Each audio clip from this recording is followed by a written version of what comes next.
오늘 주시는 말씀은 요한복음 18장 28절부터 40절까지 말씀입니다. 핸드북에 있지만 계속 말씀을 드리지만 성경을 찾기를 바랍니다. 요한복음 18장 28절 말씀부터 40절까지 말씀을 한 절씩 교독하겠습니다. 제가 먼저 28절을 먼저 읽겠습니다. 마지막 절은 같이 합독하겠습니다. 그들이 예수를 가야바에게서 관정으로 끌고 가니 새벽이라. 그들은 더럽힘을 받지 아니하고 유월절 잔치를 먹고자 하여 관정에 들어가지 아니하더라.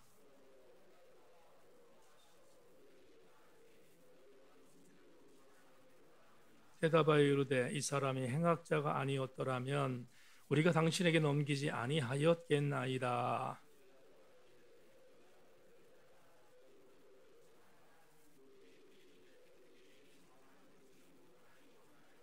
이는 예수께서 자기가 어떠한 죽음으로 죽을 것을 가리켜 하신 말씀을 응하게 하려 함이로라.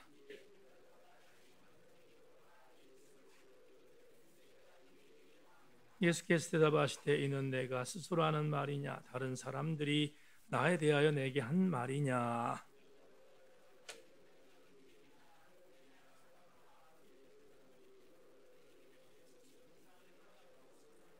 예수께서 대답하시되 내 나라는 이 세상 속에 속한 것이 아니니라. 만일 내 나라가 이 세상에 속한 것이었더라면 제 종들이 싸워 나로 유대인들에게 넘겨지지 않게 하였으리라. 이제 내 나라는 여기에 속한 것이 아니니라.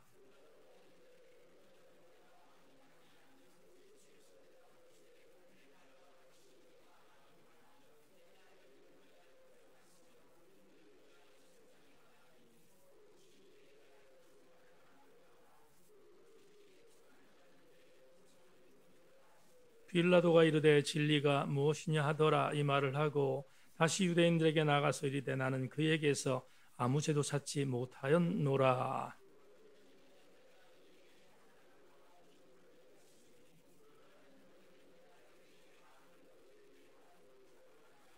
같이 합니다. 그들이 또 소리질러 이르되 이 사람이 아니라 바라바라 하니 바라바는 강도였더라. 아멘. 오늘 핸드북에 있는 말들 어떻게 기억되어야 할까 이런 제목 갖고 한 20분 조금 넘게 말씀을 전하겠습니다. 저와 함께 20년 동안 사역을 같이 섬기는 분들은 잘 아시겠습니다만 제가 직전 교회에서 섬길 때 아주 사랑스러웠던 여성스러웠던 노 권사님이 한 분 계셨습니다. 이 권사님을 모르는 분들은 그런 권사님이 계셨다라고 여러분을 이해하시면 좋겠는데 그 권사님의 이름을 제가 대겠습니다. 조명희 권사님이라는 권사님이 계셨는데 아주 기억에 많이 남는 직전 교회의 권사님이셨습니다. 지금 소천하셨는데 제가 왜 그 권사님을 기억하냐면 예배를 마치고 우리 교회에서도 당연히 그렇게 하지만 예배만 마치고 나서 밖에 나가서 교우들과 인사하잖아요. 인사를 하면 항상 그 권사님이 아내의 손을 이렇게 붙잡고 뭔가 이렇게 건네주셨어요. 이렇게 손에 꼬깃꼬깃하게 이렇게 뭘 건네주셨어요. 건네주셨는데 그건 아주 맛있는 사탕이었습니다. 봐요. 아멘들 안 할 줄 알았어요. 그런데 정말 별거 아닌 조그마한 것을 건네주는 그 권사님의 그 사랑이 지금도 잊혀지지 않는데 한 번은 명절 어간이었습니다. 명절 어간, 명절이 걸친 주일이었는데 이번에는 아내의 손을 붙잡지 않고 제 손을 붙잡았어요. 제가 80세 되신 권사님들은 손을 붙드는 것을 이해하기를 바랍니다.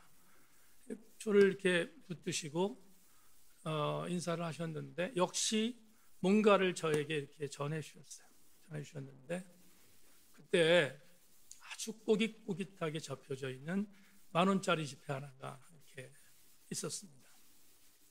그리고 제게 이렇게 아주 오래된 얘기지만 이렇게 말씀하셨어요. 목사님, 지금 목사님 굉장히 어렵죠. 힘드신가 합니다.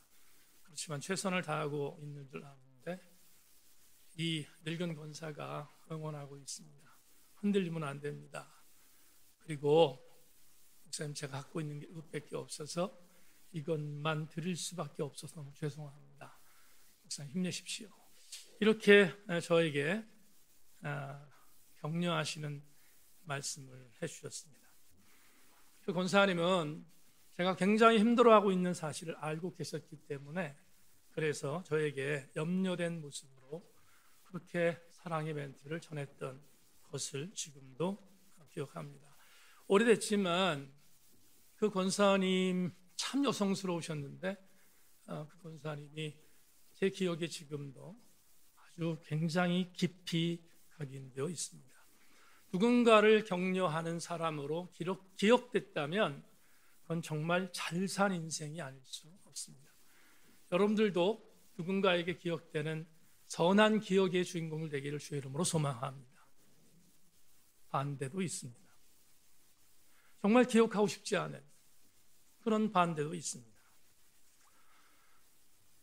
호주를 갔다 온 적이 있습니다.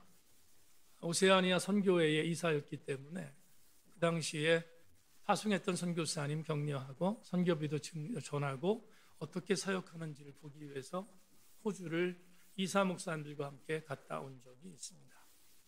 호주에서 가장 큰 교회는 시드니 선교회인데 그때 시드니 선교회에서 저 이사 목사님들을 초청해서 그래서 함께 가서 더군다나 주일을 또 겹친 주일을 지내고 와야 되는 일정이어서 주일 예배를 바로 그 교회에서 예배를 드렸습니다. 그런데 그 교회에서 예배를 드리는데 그 교회의 당시 수석 장로님이셨는데 수석 장로님은 여성이었습니다. 여성 장로님이 이사 목사님도 식사를 대접한다고 해서 그래서 초청에 응했습니다. 호주에 있는 가장 큰 차이니스 레스토랑에 데리고 가서 식사를 하는데 이사장 목사님 계시니까 이사장 목사님을 중심으로 해서 헤드 테이블에 임원들이 앉았고 저처럼 일반 이사들은 또 다른 지역의 테이블에 앉았습니다. 당연히 이사장 목사님과 사모님이 유일하게 같이 가셨는데 유일하게 같이 가신 부부 이사장 목사님 부부가 같은 테이블에 앉았습니다. 그런데 그 여성 장로님이 왔습니다. 와서 이렇게 말합니다. 사모님, 다른 테이블로 가셨으면 좋겠습니다. 다른 테이블로 가셨으면 좋겠습니다. 사모님이 앉은 그 자리는 제 자리입니다. 여러분, 지금 이게 리얼 이러실 수 있을 겁니다. 그렇지만 진짜로 그랬습니다. 여성 장로님이 사모님을 다른 테이블로 가라고 압박했습니다. 이사장 목사님이 얼마나 기분이 안 좋겠어요. 그런데 굉장히 많은 사람이 모여 있으니까 그러니까 어쩔 수 없이 얼버무리셨습니다. 그리고 사모님 정말로 대단한 분인데 그 사모님 벌떡 일어났습니다. 벌떡 일어나서 다른 테이블로 가서 앉았습니다. 그리고 그 장로님이 그 자리에 앉았습니다. 그날 밥 먹고 체했습니다. 뭐 저런 인간이 다 있지. 난 정말 여태까지 본 사람 중에서 그런 괴물을 본 적이 없습니다. 여러분 지금 십수년이 지났는데 그 여성 장로님의 얼굴을 지금도 기억합니다. 그리고 제가 그 교회 담임 목사님 후배였습니다. 한참 후배였는데 그 담임 목사님을 보면서 이렇게 기도했습니다. 삼가 애도를 표합니다. 기억하고 싶지 않습니다. 정말 기억하고 싶지 않은 인물 중에 한 명이 그날 그 현장에 있었습니다. 여러분, 인간은 관계로 모여져 있는 공동체입니다. 인간의 공동체는 관계입니다. 그러니까 관계라는 것은 정말 좋은 관계가 되어야 하는데 그 좋은 관계가 아닌 불편한 관계가 되면 그건 정말 비극이 아닐 수 없습니다. 저는 여러분에게 오늘 어떤 한 사람을 소개하려고 하는데, 여러분에게 미리 말씀을 드린다면 여러분의 인생 여정 속에서 나는 관계를 어떤 사람과 맺을 겁니다. 여러분 지인들과 아니면 우리 교회 공동체에 사랑하는 교우들과 관계를 맺을 것입니다. 그런데 그 관계 가운데서 누군가가 내 이름을 말하면 그 사람의 관계의 자화상은 가장 선한 자화상으로 기록되어질 수 있기를 주의 이름으로 부탁합니다. 여러분 모두가 그런 좋은 관계를 가져야 합니다. 여러분 오늘 집회니까 다른 어떤 예배가 한 집회니까 한번 옆에 있는 분과 이렇게 인사합니다. 집사님, 권사님, 제게 최고입니다. 이렇게 한번 인사해 보겠습니다.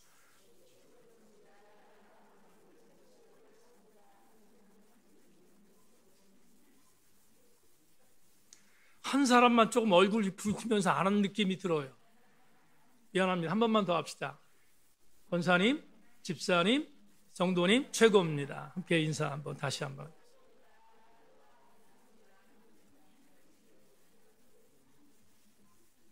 문은혜 집사님, 서희 집사님 최고입니다. 예, 좋습니다. 오늘 여러분과 함께 한 명을 소개하려고 하는데, 여러분에게 빠른 속도로 본문에 있는 한 사람 본디오 빌라도를 좀 소개할까 합니다. 예수님은 가야바의 일당들에 의해서 지금 체포돼서 가야바의 뜰 안으로 오셨습니다. 그런데 가야바의 일당은 산헤드린 종교회의 일반적인 사람들입니다. 형법의 어떤 권한을 갖고 있던 사람들이 아니었는데, 그러니까 분명히 선동죄로 아니면 신성모독죄로 예수님을 지금 고소를 해야 되는데, 가야바의 뜰 안에서는 형법적인 부분에 있어서의 권한을 갖지 못했던 종교 지도자들의 신문이었기 때문에 어쩔 수 없이 이 예수를 죽이기 위해서는 반드시 형법에 근거한 신문자인 본디오 빌라도에게 예수님을 넘겨야 했습니다. 그래서 계획된 대로 넘겼고, 그리고 첫 번째, 오늘 본문에 보면 총 복음서를 보면 두 번 빌라도가 만나는데, 오늘 본문은 첫 번째 본디오 빌라도가 예수를 만나는 장면입니다. 근데 굉장히 주목할 게 있습니다. 본디오 빌라도가 예수님을 만났습니다.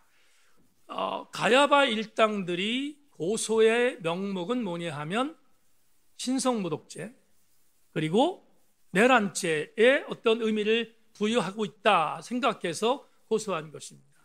그래서 본디오 빌라도는 당연히 신문을 해야 되겠죠. 예수님과 첫 번째 만난 장면에서 신문을 하는데, 그런데 오늘 본문은 대단히 주의 깊게 읽다 보면 아주 의미 있는 메시지가 들어있습니다. 예수님 만났습니다. 만나자 본디오 빌라도가 이렇게 말합니다. 네가 유대인의 왕이라고 이 사람들이 얘기하는데 맞느냐?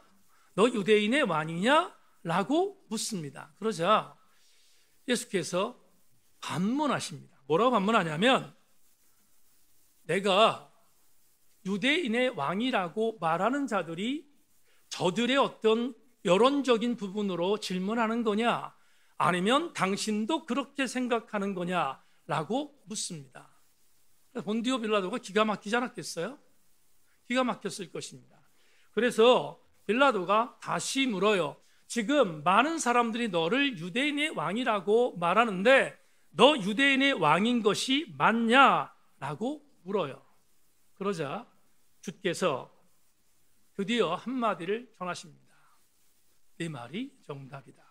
네 말이 정답이라는 거예요. 지금 빌라도 네가 한 말, 내가 유대인의 왕이라고, 네가 유대인의 왕이냐고 물었는데 내가 유대의 왕으로 왔다는 말이 정답이다 라고 지금 주님이 본문에서 말합니다. 그런데 오늘 본문 정황을 보면 본디오 빌라도가 굉장히 중요한 이슈를 하나 갖고 있습니다. 여러분, 본디오 빌라도는 이미 이미 자기 아내였던 아내에게 꿈을 통하여 환상을 보았는데, 그런데 그 아내가 이렇게 다른 복음서에, 제가 오늘 전부 다 읽지 않겠습니다. 다른 복음서에서 이렇게 말을 해요. 어떤 말을 하냐면, 내가 어젯밤 꿈속에서 예수라는 이름을 안 쓰지 않았지만 내가 그 사람을 봤습니다. 근데 그 사람 때문에 굉장히 많이 힘들었으니까 본디오 빌라도가 말합니다. 당신 그 사람 건드리면 안 돼요. 이렇게 이야기를 합니다. 근데 그 이야기를 들은 이후에 신문을 하고 있으니까, 이미 요새 여러분, 아내의 말을 거역하는 사람은, 아내의 말을 거역한다? 그건 이 땅에 존재할 필요가 없는 사람으로 여겨지잖아요. 우리 아내들은 별로 안 그런가?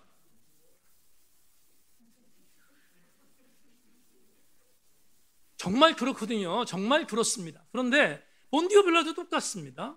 아내의 말을 염두에 두었습니다. 그리고 신문했습니다. 신문했는데 자꾸만 본디오 빌라도가 말합니다. 너 유대인의 왕인가?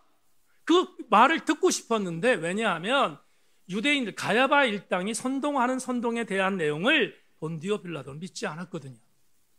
믿지 않고 어떻게든 간에 이 예수를 자기 아내의 말대로 뭔가 해석을 해주고, 그리고 그 해석이 나에게 설득이 되어지면, 그러면 이 사람을 방면하고 싶었는데 예수께서 침묵하시고 마지막 한 말이, 네가 한 말이 정답이다 라고 말하니까 본디오 빌라도가 궁색해졌습니다.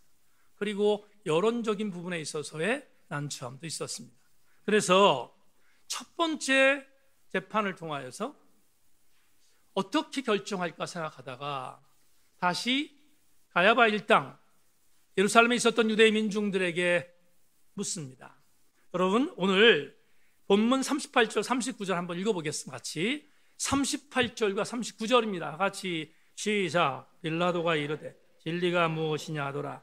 이 말을 하고 다시 유대인들에게 나가서 이르되 나는 그에게서 아무 죄도 찾지 못하였노라.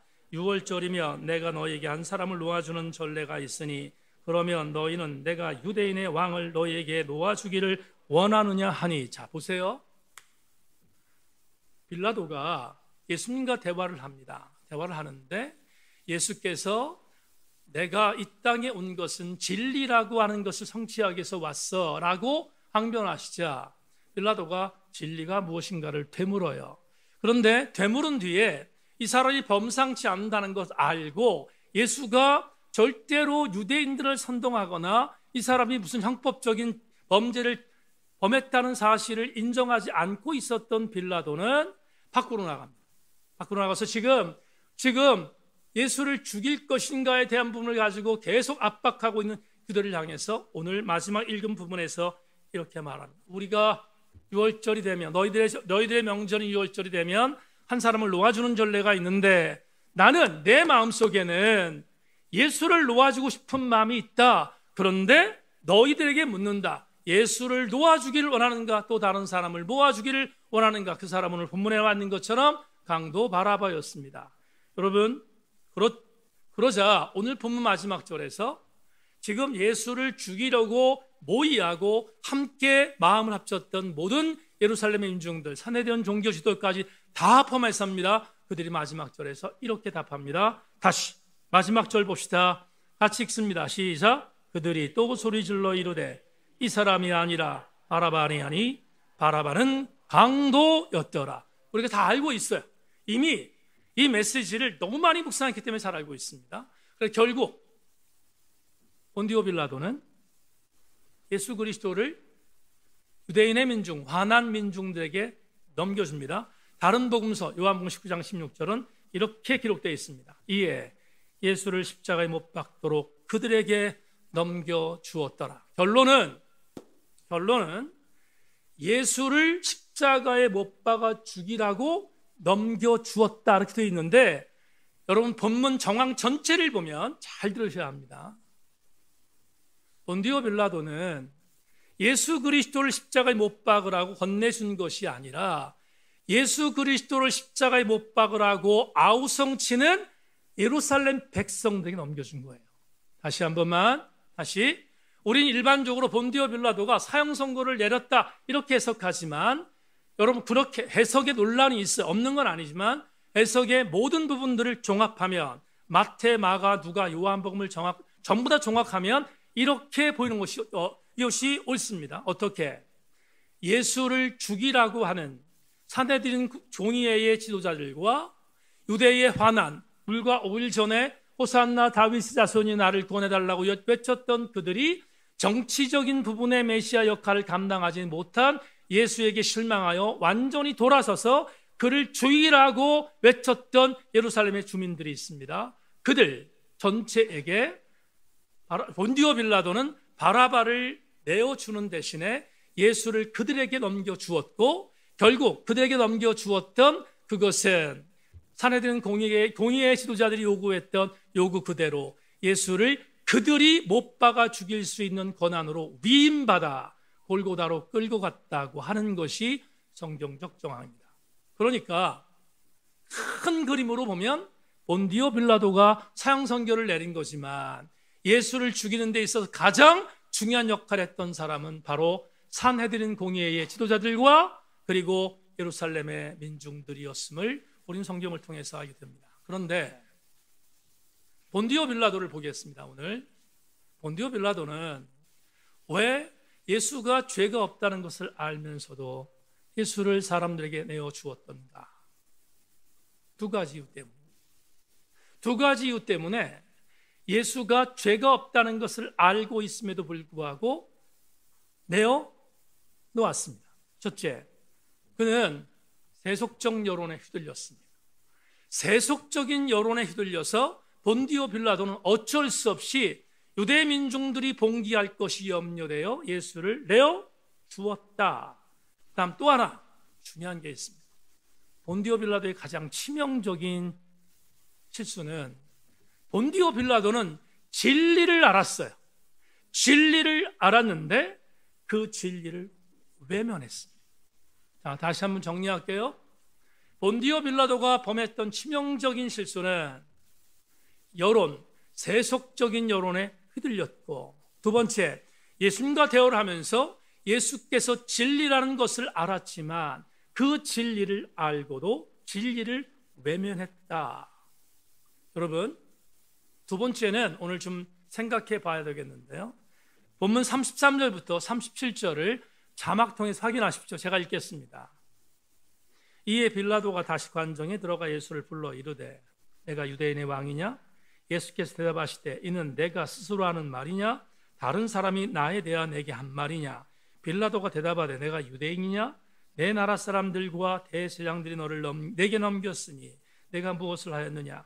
예수께서 대답하시되 내 나라는 이 세상에 속한 것이 아니니라. 만일 내 나라가 이 세상에 속한 것이었더라면 내 종들이 싸워 나로 유대인들에게 넘겨지지 않게 하였으리라. 이제 내 나라는 여기에 속한 것이 아니니라. 빌라도가 이르되 그러면 내가 왕이 아니냐?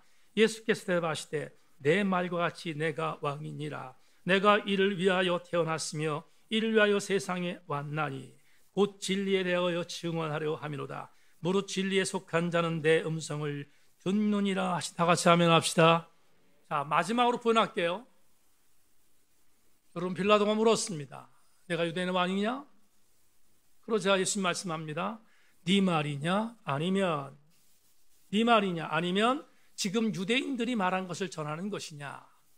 묻습니다. 그러자 본디오 빌라도가 반색합니다. 나는 유대 사람이 아니고 로마 사람인데 내가 유대 사람들의 말을 듣고 너한테 이 말을 할 이유가 없다라고 반색합니다.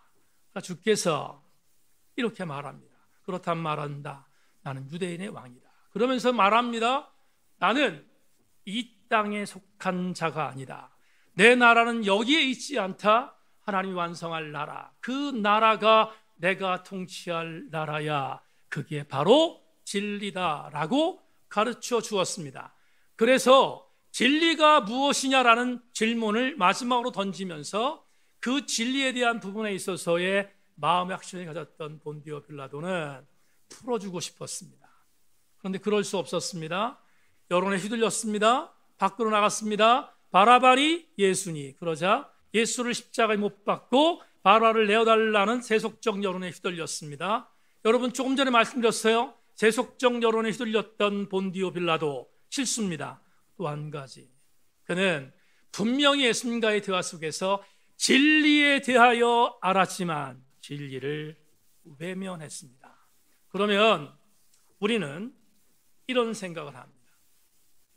전 세계 기독교에서 신앙 고백할 때마다 이렇게 고백합니다. 본디오 빌라도에게 고난을 받았다 표현하잖아요. 신앙 고백할 때 본디오 빌라도에게 고난을 받으사, 여러분, 본디오 빌라도에게 고난을 받았던 주인공으로 예수가 고백됩니다. 이 말은 역으로 얘기하면 예수님 본디오 빌라도에게 고난받은 사람으로 전 세계 기독교인들에게 오명을 남겼다, 이 말이죠. 그렇게 기억되고 있다는 거예요.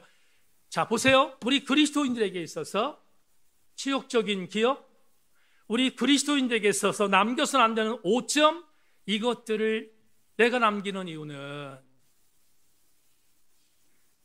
적어도 내가 예수 그리스도의 진리를 알고 있음에도 불구하고 그 진리대로 살지 못하고 그 진리에 함몰되지 않는 인생을 살기 때문에 나는 잘못하면 오점을 남기는 주인공으로 기억될 수 있다는 것을 오늘 우리는 이 수요 저녁 예배를 통하여 다시 한번 기억해야 합니다.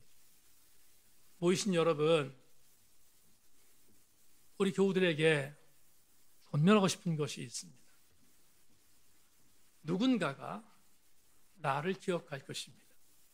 그런데 누군가가 나를 기억할 때 본디오 빌라도와 같은 무리로, 본디오 빌라도 같은 인물로 기억되든 아니면 본디오 빌라도에게 압박을 가했던 유대인들의 모습으로 기억되든 둘 중에 하나는 우리가 피해야 할, 정말로 피해야 할 그런 기억의 흔적들입니다.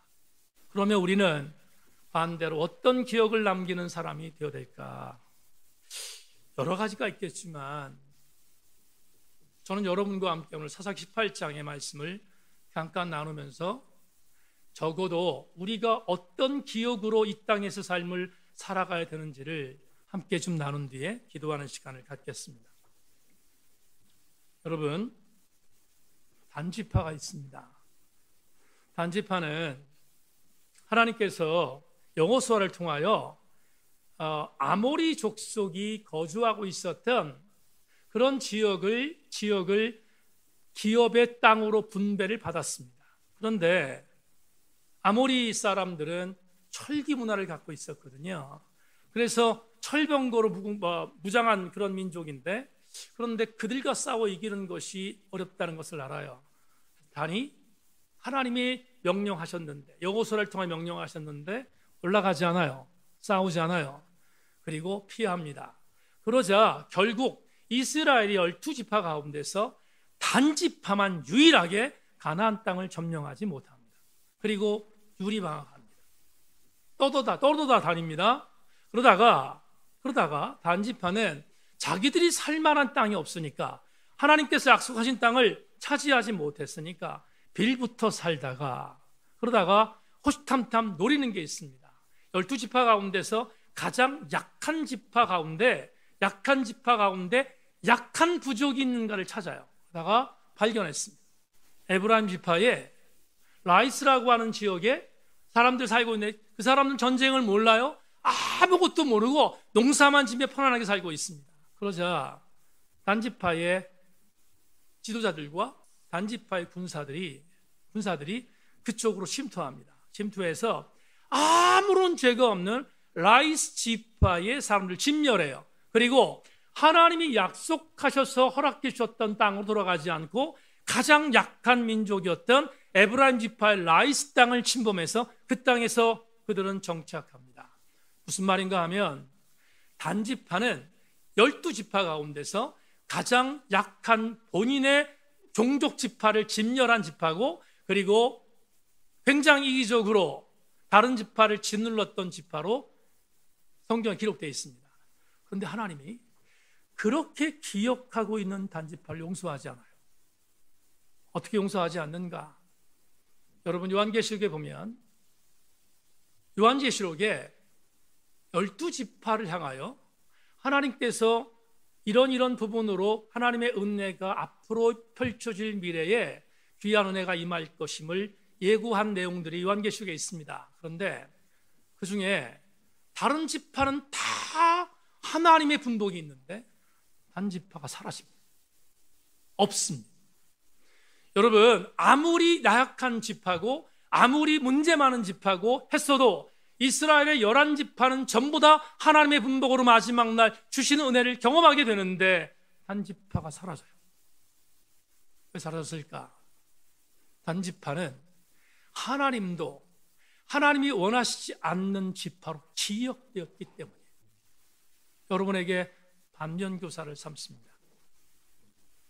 우리는 하나님 앞에 기억될 존재들입니다. 여러분은 하나님 앞에 기억되는 존재들 되기를 주의 이름으로 소망합니다.